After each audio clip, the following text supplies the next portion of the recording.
자, 갑니다.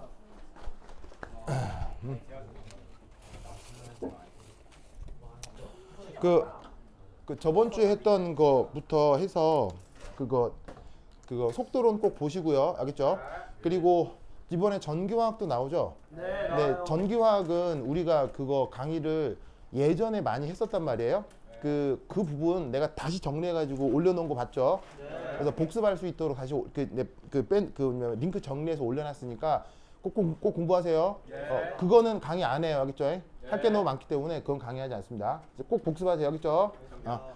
자, 간다. 자, 이게 갑자기 학교에서 이주제를 한다고 해서 지금 살짝 당황스러운데 그래서 내가 학교에서 뭐 해요? 이랬더니 왜 별로 답을 안 해주는 거예요. 난 잘 모르는데. 저희가 규칙을 너무 잘 지켜가지고 핸드폰 아무도 안 들어가지고. 그래요. 네. 자, 어쨌든 봅시다. 자, 우선 여기에 어떤 말이 하나가 나오냐면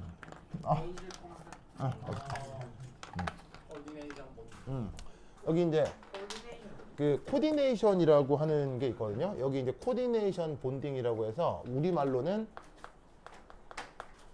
배위 결합 이라고 표현을 해요. 자, 그럼 이제 이게 어떤 뭐냐면 이제 그 형태냐면 첫 번째 일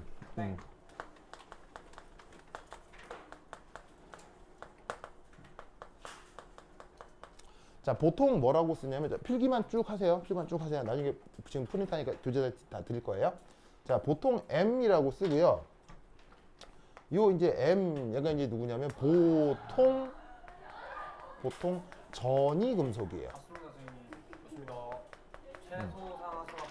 네, 근데 보통 전이 금속이지 그 전이 금속이 아니어도 상관은 없어요. 네, 그리고 그 1 플러스여도 돼요. 1 플러스도 돼서 그거 다 돼요. 다 되기 때문에 사실은 그냥 보통 전이 금속이지 사실은 뭐 이게 전형 원소도 가능은 합니다. S하고 P오비탈에만 전자가 채워지는 거. 예를 들면은 리튬, 칼슘, 맥리듐 이런 것들이요. 그런 것들을 전형 원소라고 하는데 전이 금속은 D오비탈이나 F오비탈의 전자가 부분적으로 채워지는 걸 뜻하죠. 그런 거 말고 DF 관련하지 않는 최외각 오비탈이 S나 P인 걸 전형 원소라고 하는 건데 그런 것도 배위 결합에 참여할 수는 있어요. 아시겠죠?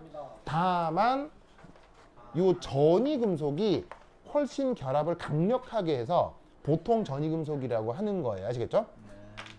자, 그러면 전이 금속이라고 하니까 원래 또 금속을 영어로 뭐라고 해요? 메탈이라고 해서 여기 이제 M 이렇게 줄여가지고 M 이렇게 쓴 거예요. 알겠죠? 자, 그 다음에 이제 배위 결합이라는 게 또 나타나려면 반드시 또 뭐가 필요하냐면 L이라고 하는 녀석이 필요해요. L. 자, L이라고 쓰고 뭐라고 읽냐면 리간드라고 읽습니다. 알겠죠? 이 리간드. 자, 그런데 이 리간드는 이제 번역이 없어요. 번역이 없어서 우리말로 그냥 발음으로 리간드 이렇게 쓰기 때문에 번역이 없습니다. 그래서 이렇게 쓰고 자, 이 녀석은 뭐냐면 비공유 전자쌍을 제공하는 비금속 물질입니다. 그런 걸 이 배위결합 화학에서는 리간드라고 합니다. 그래서 리간드라고 하는 녀석은 이런 식으로 반응하지 않고 남는 전자쌍이 항상 이렇게 있는데 이 녀석이 보통 비공유 전자쌍이 돼요. 자, 근데 여기에서 이렇게 비공유 녀석 이렇게 이제 마치 그냥 이렇게 전자쌍이 있는 것처럼 이렇게 표현을 한 다음에 그 다음 어떤 일이 벌어지냐면 여기에 있는 이 두 개의 전자가 이 금속한테 전자를 이압하고 줘요. 그래서 이제 그 다음 어떤 일이 벌어지냐면 요거 짜잔 이렇게 결합이 진행이 되는데 이제 짜잔 여기에 있었던 리간드가 가지고 있었던 전자쌍 있죠. 이게 요 금속하고 새로운 화학 결합이 나타나게 되는 겁니다. 이 화학 결합은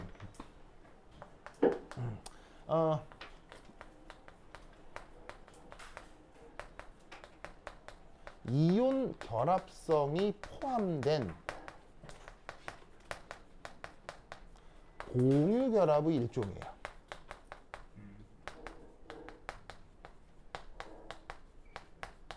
그래서 이제 이온 결합적 성격도 살짝 나타나는데 그래도 근본적으로는 공유 결합에 가까워요. 그래서 이런 식으로 금속하고 리간드 사이에 이온 결합성이 섞여 있는 공유 결합이 형성될 때 이것을 뭐라고 부르느냐? 배위 결합이라고 말을 합니다.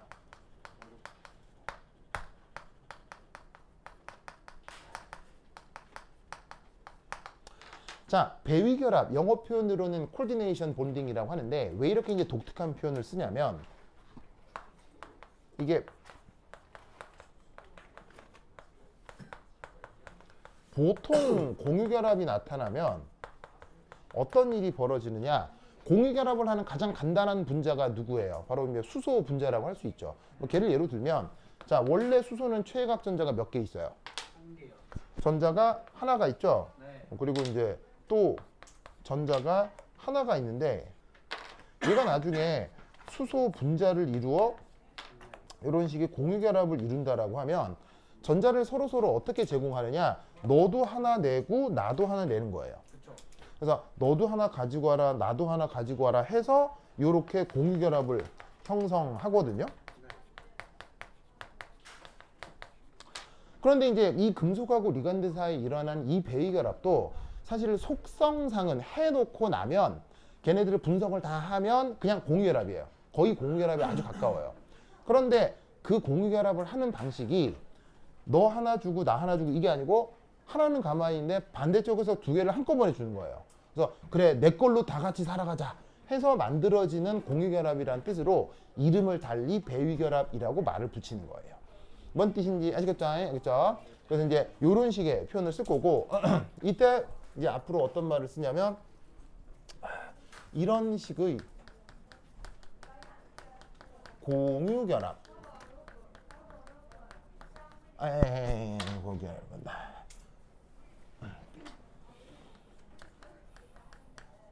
배위결합을 하는 물질을 영어로 컴플렉스, 우리말 번역은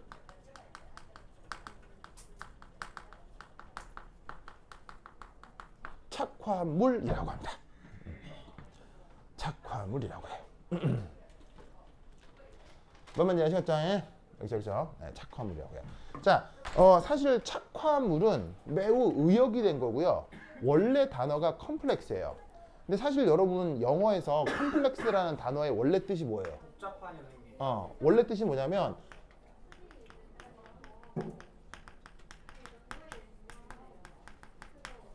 형용사로 쓰면 복잡하다, 어렵다 이런 뜻이죠.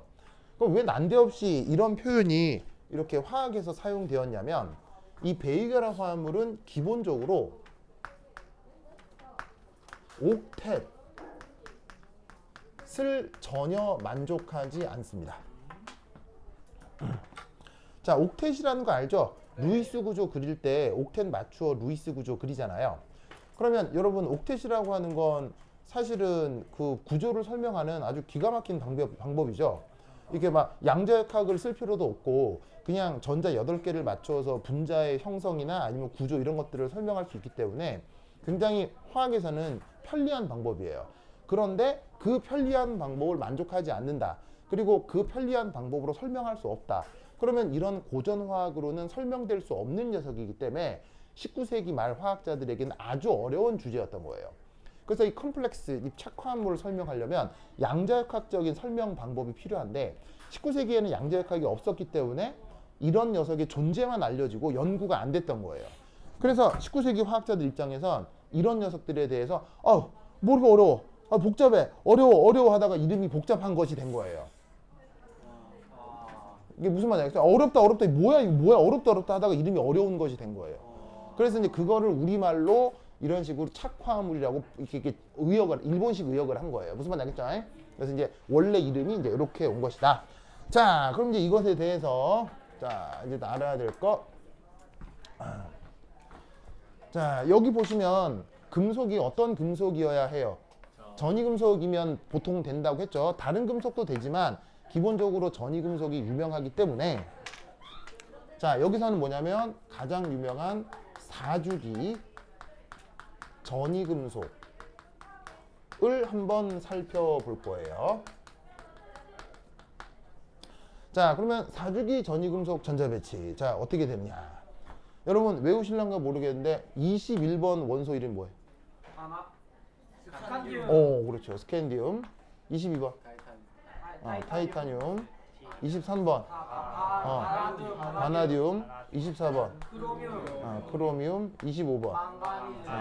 25번. 맹가니스. 그 다음에 26번이 철. 27번은 코발트. 오, 왜 이렇게 잘 외워요? 그 다음에 30번이 아연입니다. 그래서 지금 외우는 사람 많은데, 오, 잘했어요. 주기율표의 원소가 한 110여 개 정도 있거든요. 그럼 이제 그 주기율표를 다 외워야 하느냐? 나는 못 외워요. 나는 한 30번까지 외우는데 여기까지가 다예요. 그래서 이제 나는 이게 1족 알칼리 금속, 2족 알칼리 토금속, 그 다음에 할로젠, 요 정도밖에 못 외우고요.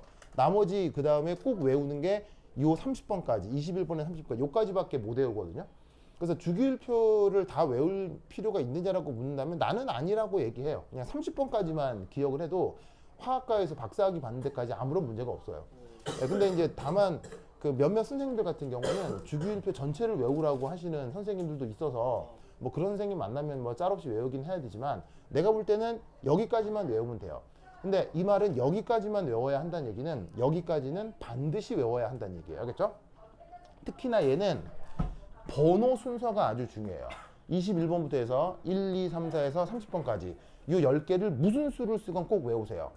그래서 나 같은 경우는 고등학교 때 화학생님이 이거 외우는 거 가르쳐 주셨는데 솔직히 너무 민망해서 난 이런 거 되게 좋아하진 않지만 그래도 내 고등학교 선생님이 나한테 뭐라고 가르쳐 주냐면 이렇게 가르쳐 줬어요. 스티브 크 망페 코니 쿠젠 이렇게 외우라고 했거든요. 근데 뭐 좀 부끄러워서 내가 여러분들한테 뭐라고 하긴 몰라요. 난 그런 거 이런 거 좀 이렇게 좀 그런 거 좀 그냥 공부 많이 하면 외워지는 건데 그걸 막 이렇게 막 외우듯이 좀 그런 걸 별로 안 좋아하긴 하는데 뭐 어쨌건 뭐 한번 해볼까요? 자, 이게 이 10개는 순서를 외우는 게 아주 중요해요. 알겠어요? 굉장히 중요해요. 이유가 있는데 그건 뒤에 나올 거고. 어쨌건 스티브크 한번 해볼까요?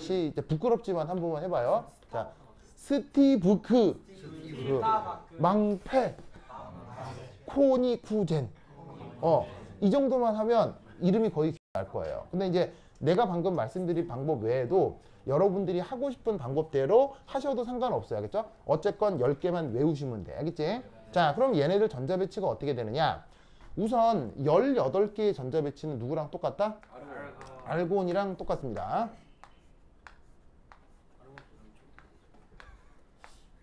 그래서 이제 18개 전자까지는 똑같단 말이죠. 예.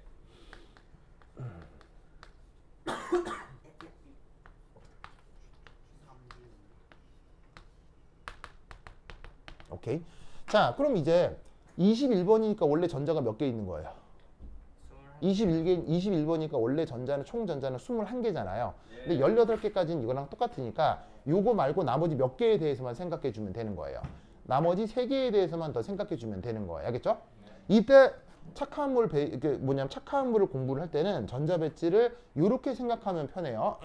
3D4S.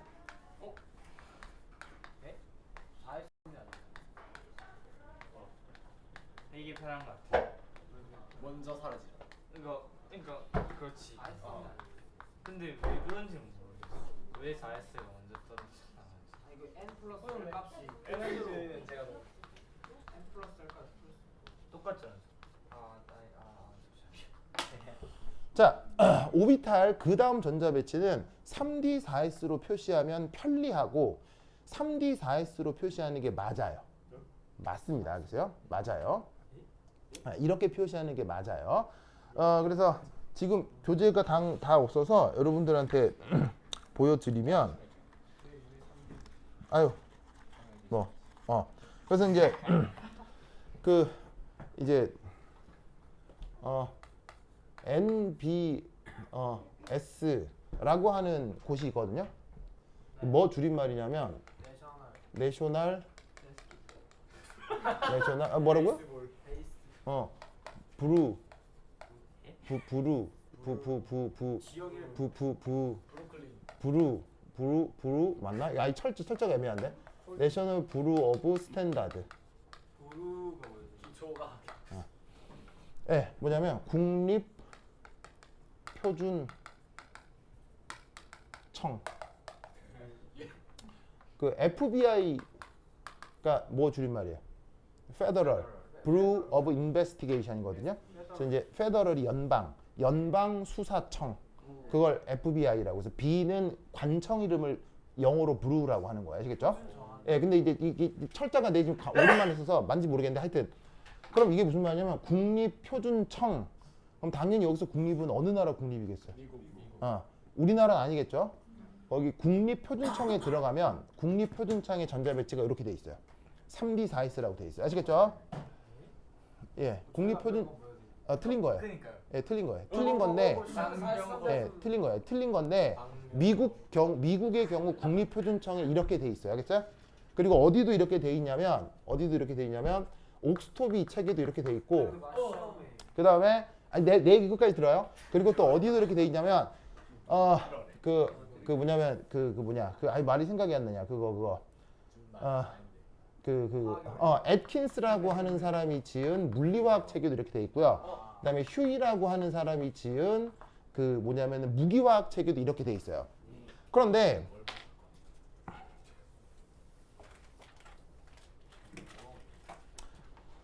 여러분들이 많이 보게 되는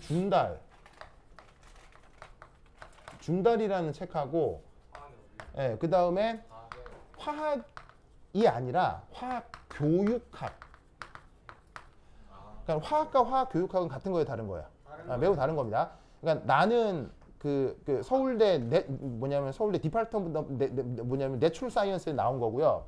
그다음에 저기 여러분 학교 선생님들 내추럴 사이언스가 아니에요. 내추럴 사이언스가 아니고 사대예요. 디파트먼트 오브 에듀케이션을 나온 거예요. 그래서 여러분 학교 선생님은 디파트먼트 오브 에듀케이션을 나온 거고 나는 디파트먼트 오브 내추럴 사이언스 나오는 건데 거기선 내추럴 사이언스에서는 이렇게 써요. 알겠어요? 그런데 중달책하고 화학교육학에서는 얘를 이렇게 표기하기도 해요. 무슨 말 알겠어요? 알겠죠? 그래서 사실은 이게 맞는데 이상하게 교육학에서는 이런 식의 관습적 표현을 많이 써요. 그래서 사실 이렇게 써도 그만, 이렇게 써도 그만이에요. 왜냐하면 이렇게 써도 이렇게 쓰면 옳게 설명할 수 있고 이렇게 쓰면 틀리게 설명할 수 있어요. 예, 불편하게 설명할 수 있어요. 이렇게 쓰면 옳게 설명할 수 있고 이렇게 쓰면 불편하게 설명은 돼요. 그래서 교육학에서는 이렇게 쓰기 때문에 만약에 학교 선생님이 이렇게 쓰면 이렇게 쓰시고요. 이렇게 쓰면 이렇게 쓰세요. 알겠어요? 근데 아마 보통 고교교사는 이 표현을 더 많이 써요. 그리고 어디 쓰냐면 중달하고 그다음에 화학교육학회지하고 그다음에 이제 하이탑 에서는 이런 관습을 따라요. 무슨 말인지 알겠죠? 그럼 학교 선생님은 어떤 걸 주로 쓰세요? 하이탑이요. 요렇게 써요? 요렇게 써요? 그럼 이렇게 쓰세요. 알겠어요? 쓰세요. 근데 이렇게 쓰건 결론은 같아요. 알겠어요? 결론은 같아. 결론은 같지만 요렇게 가지고 설명을 하면 기존 양자역학이나 물리학과 일치하는 설명이 돼요. 근데 이제 이렇게 쓰면 기존 물리학과 양자역학에 위배되는 설명으로 얘를 설명하게 돼요. 상관없어요. 근데 결론은 얘를 동일하게 설명할 수 있기 때문에 상관은 없어요. 알겠죠? 근데 교수가 원하는 대로 써주시면 돼요. 알겠죠? 알겠죠? 세상에서 제일 무서운 사람은 책을 전혀 안 읽은 사람이 아니라 책을 한 권만 읽은 사람이 제일 무서운 거예요. 와 진짜요? 신념을 가진 바보. 네, 무슨 말 알겠어요? 그럼 나는 이거와 관련된 것도 보고 이거와 관련된 것도 다 봤다는 얘기죠. 다 봤다는 얘기겠죠. 무슨 말 알겠죠? 네. 그러니까 그게 가장 방금 책은 한 권만 읽은 사람이 가장 무서운 거예요. 알겠어요? 네. 말이 안 통합니다. 말이 안 통해요. 책을 한 권만 읽은 사람은 말이 안 통해요. 뭐 하여튼 그렇다. 자, anyway. 자, 그런데 나는 이렇게 쓰긴 했는데 이렇게 써서 설명해도 똑같기 때문에 여러분 불편하면 바꿔서 써도 상관없어요. 아시겠죠? 바꿔도 상관없어요. 자, anyway. 그럼 여기서 전자배치를 할 텐데 기본적으로 S오비탈은 전자가 최대 몇 개까지 들어가요? 2개까지 들어가죠. 그러면 이렇게 딱 써놓고 이제 외울 때 무조건 2개라고 우선 써놓고 시작해요. 알겠죠? 2개 써놓고 시작해요. 자, 그런 다음 디오비탈은 전자가 최대 몇 개까지 들어가요? 10개까지 들어가죠? 그럼 그 10개까지 들어간다고 쳤을 때 전자를 어떻게 하나부터 10개까지 채운다고 생각하면 되는 거예요. 네. 그러면 하나부터 10개까지니까 2, 3, 4, 5, 6, 7, 8, 9 이렇게 채워주면 되는 거죠. 무슨 뜻인지 아시겠죠? 그런데 이게 아까 내가 이 순서를 외우는 게 아주 중요하다고 했잖아요. 그럼 그 순서를 외우는 걸 어떻게 활용할 수 있느냐? 예를 들어 철. 자, 철은 몇 번째 원소냐면 스칸디부터 시작해서 스티브, 망패 6번째죠. 그럼 6번째면 전자 배치가 자연스럽게 D6가 되는 거예요. 그래서 전자 배치를 찾을 때 이 착화물에서는 이 전자가 몇 개가 있는지가 굉장히 중요하거든요. 이 디오비탈에. 그러면 매번 주기율표를 찾아서 아 이게 몇 번째다 막 21개니까 1번부터 전자 배치 1s2, 2s2 해가지고 디오비탈 전자를 찾는 게 아니라 방금 내가 말씀드렸던 것처럼 스티브크, 망패, 코 하면 D7 7개란 말이에요. 7개. 무슨 말 알겠어요? 요렇게 전자 배치를 금방 알 수 있기 때문에 요 순서를 외우는 게 아주 중요해요. 알겠지? 꼭 외우시고. 자, 근데 이때 여기서 아주 기가 막히게 예외가 있어요. 무슨 말 알겠죠? 예외. 자, 예외가 어디하고 어디 생기죠? 바로 크로뮴하고요. 구리에서 생깁니다. 아시겠죠? 그래서 이때 어떻게 되냐면 4, 2가 5, 1로 바뀌고요. 9, 2가 11로 바뀝니다. 그래서 원래대로라면 투투투투투 한 다음에 1, 2, 3, 4, 5, 6, 7, 8, 9, 10 하면 될 것 같은데 묘하게도 크롬하고 구리가 예외여서 4, 2가 아니라 5, 1이 됩니다. 아시겠죠? 그 다음에 9, 2가 11이 됩니다. 무슨 말 알겠죠? 알겠죠? 요거를 이거 이유 설명하셨어요? 학교에서? 안 했죠? 안 했죠? 예, 그럼 그냥 지금은 외웁니다. 아시겠죠? 예? 그냥 지금은 외웁니다. 알겠죠? 요거를 설명하는 방법이 있는데 이 설명하는 방법을 역시나 자연과학적으로 설명하는 방법이 있고 화학교육학으로 설명하는 방법이 있어요. 그래서 자연과학적으로 설명하는 방법 이 조금 더 맞는 설명인데 화학교육학에서 설명하는 이상한 방법이 있거든요.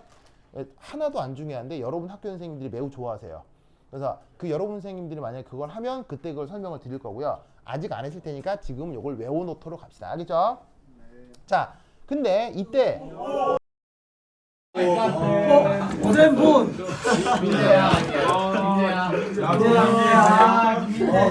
되게 진짜. 어제 깨졌는데요? 이면 정말 불하다. 맞아. 네, 깨져. 양치기. 문제야 좀 가만히 있으라 그냥. 근데 왜 자꾸 움직이라고? ADHD 다른 거 보고 있으니까 충격적이다.